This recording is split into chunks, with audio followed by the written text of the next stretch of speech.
This laptop. I only have Well, we're now Safari. live. So this is the part where Angie wishes that we would show this to everybody. Yeah. So this is the part where I say to Angie, oh, you have to do StreamYard today, and we're going to do LinkedIn Live. So maybe this is the best day to, futz around with your new docking chain, your docking station that came from China. And your stupid StreamYard needs Chrome. Like all of these things are my problem. So now I have to do DSOC over my iPhone. But you know what that shows? What's that show? Versatility. That shows versatility. That's why one of my items that I have on my little list here, that's why Angie Singer Keating is going to make a great director for the iSigma board of directors because she is versatile. Don't ask me how Are you actually recording? Yeah, you're live. Dude, you said you Okay. wanted to be live when we did this kind of stuff with your Great. grandmom's sweater on.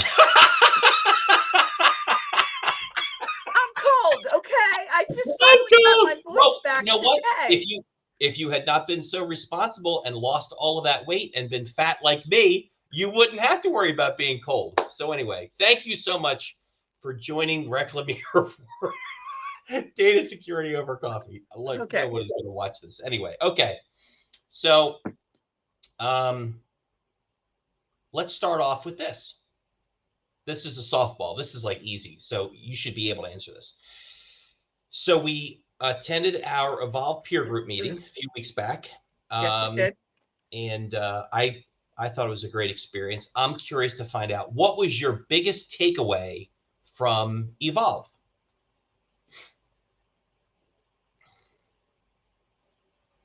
My This is biggest not rhetorical. You need to answer the question. I'm giving I'm giving it some thoughtful consideration. Excellent. Uh That's why you're going to make a great director for iSigma board of directors. my my takeaway was that it's more important than ever for business owners like you and I to have peer uh, peer groups, whether that's Evolve Mhm. or the entrepreneurial operating system, that EOS, or some people that do both. I don't know how they have the bandwidth, but do both. Just having that kind of accountability and helping you kind of hone in on things you can improve, but also affirming when you're doing some things right. You and I kind of flew by the seat of our pants since 2014 when we took over the company. Yep. And so one of the things I continue to take away is we're doing some stuff right. We're doing some stuff right.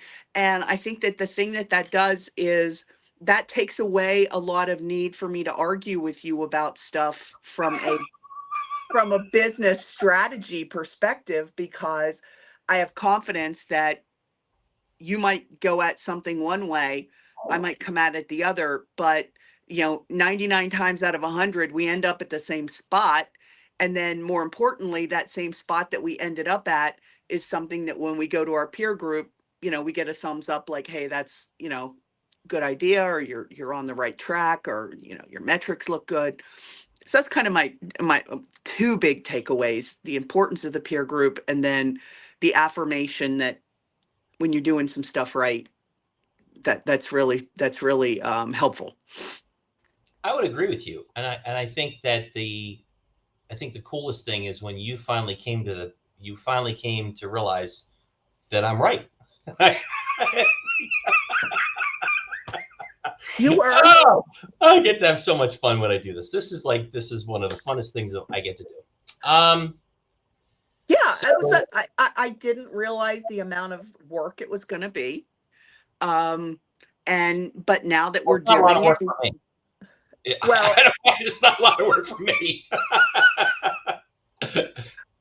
yeah, yeah, it is a lot of extra work, but it's really worth it. It is, and the other thing too is, I think it also reaffirms that, as a business, we're in a really great spot. and not just simply because there's a lot of business out there, because there is, but we have a lot more resources, tools, KPIs, and metrics to now be able to say, you know what, we're not going to chase after every piece of business because that doesn't make sense. Right. That we have the confidence that we know what we're doing with our business, where I know this sounds really crazy, but we can fire a customer, okay, Hmm. or we let them fire themselves. And also, this, I think this journey of 24 that you and I have kind of talked about, which is related to what's the next chapter of Reclamere look like, and how are we going to grow the business along with our executive team, not not in spite of our executive team, if that makes Hmm. sense to you. So I think Yeah. Yeah. those are kind of cool things too as well. Sure. Um, Super excited that after many years, we're getting back out on the road more consistently this year. Hopefully, it's going to be quarterly. That's the goal. Our very first event is going to be with our friends at the Pennsylvania Association of Community Bankers. Big shout out to Kevin Shivers and Hannah and Rich Carter and Trisha and so many other people. We're going to be at Spooky Nook in Pennsylvania, which is going to be kind of cool. Um, and if you don't mind, Angie, if you want to give people, before we get into our big topic, if you want to give people like a 30-second commercial on what are you going to be presenting to community bankers at their risk management conference next week. Well, vendor due diligence continues to be a really hot topic with auditors in banking, as well as our banking clients. And as they start to do a deeper dive in what due diligence around cybersecurity means, they're kind of starting to see that it goes a lot deeper than some of the other types of due diligence they've done on vendors in the past. And they're also finding that more and more vendors have a cybersecurity component to them. Um, HVAC contractors that have internet facing controls. Those are a vendor that, you're worried about, obviously, HVAC from a business continuity perspective. And you want to make sure that, the vendor you choose isn't going to go out of business. And obviously there's a whole lot of things around, what goes into a good, responsible HVAC vendor. But if they're going to be have the ability to remote into the HVAC system, or that system is going to be sending information anywhere across the internet, now we've got an exposure point. And so I'm going to be, talking about how do we identify those vendors that are putting us at some type of cyber risk. How do we make sure vendors don't fall through the cracks in Right. terms of when we're trying to set up a vendor management program. So my hope is that folks that have a mature program will kind of have some key takeaways um, on just some maybe I's to dot or T's to cross, fine tuning, or maybe see some ways to make their programs more efficient. And then for anyone who really doesn't have a very robust program or doesn't have really the resources in house, basically show them that they can work with a partner like Reclamere that can handle a tiny piece of their vendor management for them, or manage the whole cybersecurity risk and vendor due diligence component for them, if that's the level of help that they need. Cool. Well, and they don't even know that there is a special prize if they I participate in didn't know your there was a session. special They price. didn't even know that. You didn't even know that. I I didn't know know that that either. because it's special, and I want a prize. Yeah, of course. Okay. That's what I Okay. do. That's the job. Okay. Um, so probably for well over a year and a half, if not longer, we hear people interchange things that sound like vulnerability management, vulnerability scanning, and penetration testing. And we hear people say, oh my gosh, I have to have a pen test because of my cyber insurance. Oh my gosh, I need to do a vulnerability scan because something went wrong in my environment, and somebody has to tell me that there's nothing wrong anymore. And that you see this um, this intermingling of terminology, and one is, and they're obviously not the same thing. And so I think what would be helpful is if you could do a couple things. And if I'm putting you on the spot, I'll go to Chat GPT to get the answer. Um, so when we talk about vulnerability scanning, a vulnerability scan, what is it? Then the next thing is, what is a pen test? What is it? And then how are they different? And then we could talk about, how do you choose? Like, how do you make up your mind what you want to do and what really matters to your business? Does that work for you? Yeah. Yeah. Sounds I'm good. assuming that Sounds good. shaking your, yeah. You're up. Yeah. Yeah. Well, so first of all, vulnerability management is a key component in any robust, mature cybersecurity program. It's a requirement. You can map it to NIST. You can map it to CIS. You can map it to just about any regulatory body or audit criteria. It's crucial. The vulnerabilities that are in software, not just the software that you use, but the operating systems, the firmware on the actual hardware itself, and then vulnerabilities also in things like browser extensions. Um, all of those vulnerabilities, new ones are being discovered every single day in all of those different aspects. And so the way that we have a robust vulnerability management program is we first of all have to regularly and some interval scan for vulnerabilities across all of these types of devices. Now, one of the challenges is that we have cloud applications that need to be scanned. We have on-prem server type of vulnerabilities that need to be scanned. We have infrastructure, such as network infrastructure, that needs to be scanned, along with all of those software. So there's really not one good one size fits all vulnerability scanner out there. So I'll give you the typical consultant's answer of it depends on what it is that you're trying to figure out. Obviously, in a perfect world where budget is no concern, we want to scan all of those things and we want to scan them very regularly.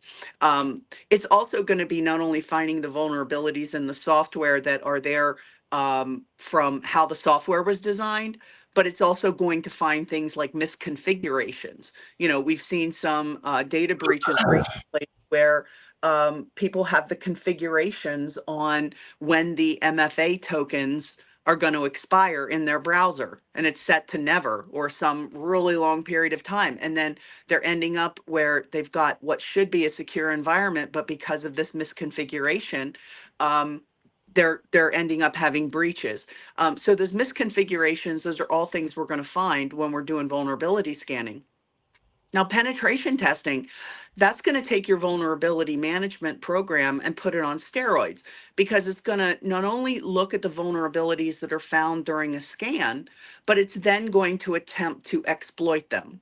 So oftentimes, one of the things we run into when we present vulnerability scan results to someone is, well, yeah, I see that that's a vulnerability, but they can't attack us through that because we have XYZ in place. Okay, penetration testing would take the next step and say, I'm going to try to circumvent XYZ, and then we're going to see if your controls you have in place are actually effective. So I'll just simply be a total novice, because I am a total novice. If you find a vulnerability, should the answer or should the follow up be, well, I need to do a penetration test because I need to see if I can actually be exploited? Or shouldn't you just simply sit back and say, well, you found a vulnerability, so I should do something about it? Well, Is there, go again, ahead. as a consultant, it depends. And Okay. this is really important because there are a lot of companies out there that say, well, we'll come and do vulnerability scanning for you, and then we'll hand you a big list of vulnerabilities. Okay, they did a scan for you, but what they rate as a high risk vulnerability in your environment You may have, because there's legacy devices within your environment that are not able to be patched. It is just the manufacturer no longer patches them, but you're aware of it and you have some other type of control in place that's going to prevent that vulnerability from being exploited. Okay. Okay. Um, so so the issue then in that case becomes you need to work with a service provider. And I think this is one of the things Reclamere does really well, which is we need to sit down and talk about this in a risk conscious way to talk about what does this mean in your environment, and then talk about, okay, if you're confident that your controls would not allow this vulnerability to be exploited, that might be a good reason that we want to do some type of penetration test because we want to try to exploit that. Okay. And then that goes into a whole other area of what kind of penetration test. Okay. So when you think about um, vulnerability scanning and vulnerability management, and then pen testing, um, obviously, at least in my part of the business, people regularly come back and say, "Oh my gosh, it's going to cost a lot of money, and what are we going to do, and how are we going to budget for it?" And they do sound like that, by the way. Um, what what do we tell people about cost? Like what how do we frame that in for people? Well, the vulnerability scanning itself is cheap. I mean, if an organization, like most organizations we work with, have their own IT department, they have Right. their own IT staff, and they work with Reclamere as a managed security services provider because we can help extend the expertise into cyber. And so organizations can go, well, yeah, we'll just buy Qualys, or we'll just use Nessus, or we'll just use some vulnerability scanner. And my comeback is, then who's going to own the responsibility of making sure that the vulnerabilities you find in these scans, that there's actual, somebody's got some skin in the game to make sure that these vulnerabilities are either patched, or the risk is evaluated and accepted, or there's a decision made for further testing. Who's going to own that? And what is the cadence of how often we're going to do that? And so when a company sits back and looks at that and goes, "Oh my gosh, that could actually take a whole full-time employee or half of a full-time employee just to do that, to have an effective vulnerability management um, program in place and make sure that everything's being done." Now it makes sense to talk to a company like Reclamere and say, "Hey, Reclamere, maybe you guys could scan us once a week, scan us once a month, scan us once a quarter." That's not ideal, but okay. But I would prefer to be scanning once a week or scanning once a month. And your folks can lead us in going through vulnerabilities one by one on that weekly or monthly call. And we can review who's going to be responsible for addressing these vulnerabilities as we see them. Okay. Um, and so that's really kind of the benefit of being able to outsource that type of work, and it's something that we really excel at helping our clients with. So let's flip the switch and go over to pen testing because you said something a little bit earlier. Um, Type of pen testing. So when Right. you type, because the only thing I ever hear from people is they say, "Okay, our cyber insurance carrier said," or "an auditor said," but there's never part of that conversation that says, "Well, you should get this type of pen test or that type of pen test." They just simply say, "I need to get a pen test." So what does Right. that look like for people? Well, again, it goes back to it depends. It depends on who's asking for it, and it depends on what then the requester's definition is.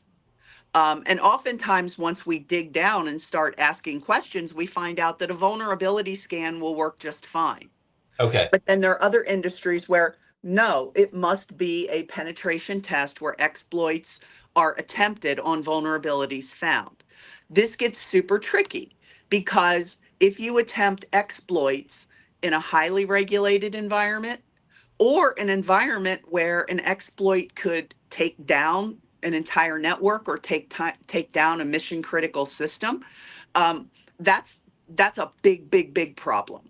And so, what we're seeing a lot of folks looking at recently is we're seeing folks do something called automated pen testing.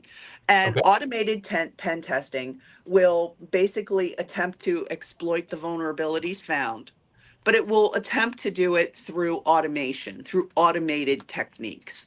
Um, and again, we set the rules of engagement at the time that we scope out the penetration test, and we talk about how deeply we're going to try to attack it. Now, again, in a perfect world where budget were no object, then we could go all the way to the land of, white hat hackers performing the penetration test, where not only are they going to try the automated techniques, they're then going to actually try things like social engineering your employees to get around controls that they find. So when that exploit is blocked at one way, they're going to try to get to it another way. Well, that's again very, very expensive.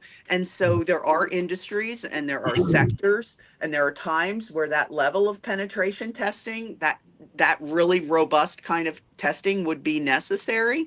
Um, but that's not always the case, especially in the SMB world we tend to that we tend to work in. So let me ask you a question, and I don't know if this even makes sense, but I'm going to ask the question anyway. So, what would you say if someone said, "Listen, I'm interested in having you help me build a third-party vendor risk management program at my bank, at my hospital, or whatever. And as part of that, I want to have that particular vendor submit to me their results of monthly vulnerability scans." Would that make sense to you? Potentially, but you have to understand that vulnerability scans have highly, highly sensitive information. They're Okay. basically, giving a roadmap to bad guys on how to get into my network. And Okay. so that's not the kind of thing that a vendor is necessarily going to provide to you. But we want assurances that they're at least performing vulnerability scanning and or penetration testing, depending on what the SLA requires. Um, and we want some type of third party attestation that that's happening. And then those vulnerabilities are being actioned in terms of being managed. And we So, can get that through things like certain types of public facing third party risk management reports, kind of like credit scores. That's okay. just one aspect. That's a little, that can be really informative or it can be a little misleading. Um, but it's just one indicator a vendor's overall security and health. Another would be to ask for their SOC 2 report or their ISO certification. Another way is that if the vendor is such that they don't have that third party attestation, then that's the point where we would help our client develop a vendor questionnaire based on a framework such as NIST or SOC or CIS or some other whatever framework baseline they want to use. And then we would help the client manage either us sending the questionnaire to that vendor, very similar to a cyber policy questionnaire. That's what we want to be sending to our vendors that don't have third party attestation.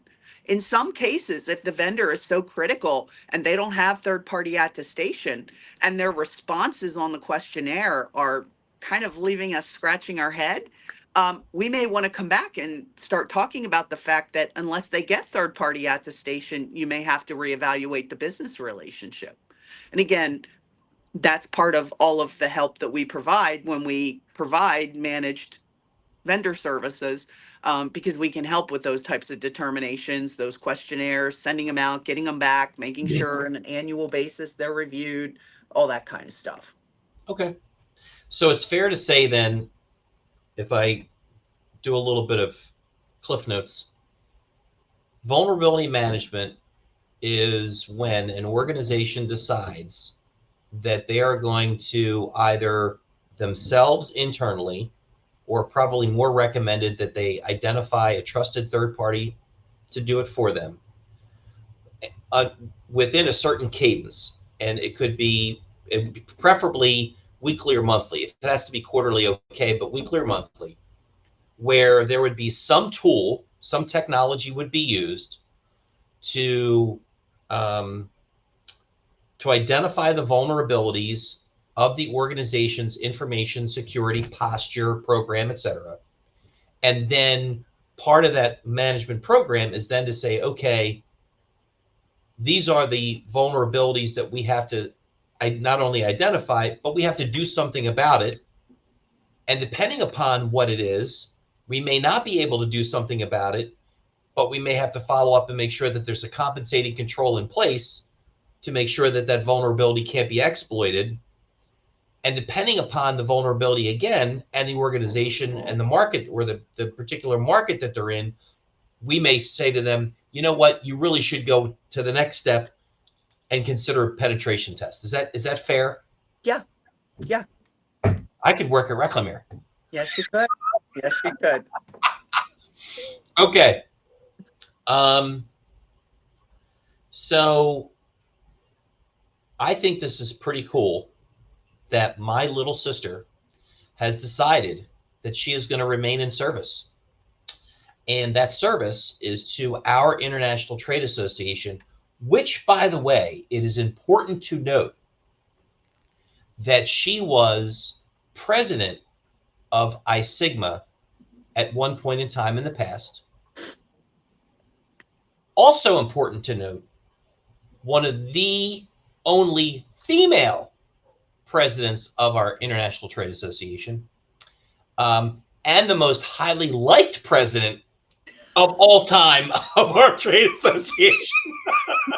And I she, don't think that was true. I think I I talk ruffled to, a I few talk to people feathers. all over the globe. I've talked to people all over the globe, and they have these little bobbleheads of Angie in Australia. They have these little wood carvings in Mozambique of Angie. It's remarkable. Like it's incredible. Um, but she's decided to come out of her somewhat retirement hiatus and contribute back. And so she has decided to put her hat in the ring and run for one of the directors' positions of the board for iSigma. So I thought it was incumbent upon her big brother to give her the floor to just simply give us a shout out. Like, why, even though you never give me the ballot because you know that I would vote for crazy people, why should I vote for Angie Singer Keating to be a director of iSigma? Go. Well, I didn't throw my hat in the ring. Someone threw my hat in the It ring. wasn't me. I swear to God, it wasn't me. I have found out who it was, and Ooh. she will be suitably punished at the conference. Oh, I can't Um, wait. in all seriousness, I was really flattered when I found out that somebody nominated me. It wasn't my intention to run. And quite frankly, it's not something I've put a heck of a lot of effort into, because when I looked at the slate of candidates for director, they're all spectacular. They are. Um, the organization is really lucky that we really just can't go wrong with anybody. So if I happen to win, and I end up serving again on the board and helping out, I'm super happy to do that. And if I don't, I know the board is in super great hands. If I am elected, I know one of the things I want to continue to push is an initiative that we started way back before the merger, which was a new NAID at the time website that got pushed because of the merger. The merger got completed. It came back on, the priority list. And then we had Bob's retirement. And so it then got pushed. But it is high time that we had a 21st century super duper website, with the proper kind of back end, that can manage the audit program, the membership base, all that, the CSDS credit, like all that kind of stuff. And so that would be kind of a pet project of mine that I would kind of be beating the drum for if I end up back on the board. Cool. Um, well, even though I don't get to vote for you, I would be voting for you. Um, so we haven't decided next month's topic yet. No, we haven't. We haven't. Do you want to take a stab at what you want to do, or you want to hold those cards close to the vest and we'll figure it out and announce it later? I want to hold those cards close to the vest, Oh, smart. because I want to look at what the month of March is, Okay. other than my birthday and St. That's Patty's fine. Day month, those two things. It is So your I, birthday. you're always like all about business. You're always about work. I don't know, I might want to do a topic that has something to do with, your Irish heritage. I don't know. Maybe we could drink green beer instead of coffee, next month. I don't know. Anything is possible at Data Security Over Coffee, It hosted and is. powered by Reclamere. Yeah. Yeah. Okay. All right. So hopefully, somewhere in minute 20, 21 or whatever, you found out what is vulnerability management. I think you all know what vulnerability management is. As somebody that's responsible for business development and sales, my struggle always is to get people to understand that, similar to investing in tooling within manufacturing and spending money on MRI machines within healthcare and spending money in improving your online banking platform within financial services, investing in information security isn't a joke. And it's no longer, oh, I don't really want to do it. No, it becomes part of what you have to do. Um, so I really hope that this is helpful for folks. And Evolve, it will be Q2, will be in Dallas. Don't forget to see Angie next week at Spooky Nook for her vetting vendors. And even though you may not vote for her in your heart, as she becomes a director for iSigma. And as we say in Tyrone, Pennsylvania, later. Bye, Bye. Angie.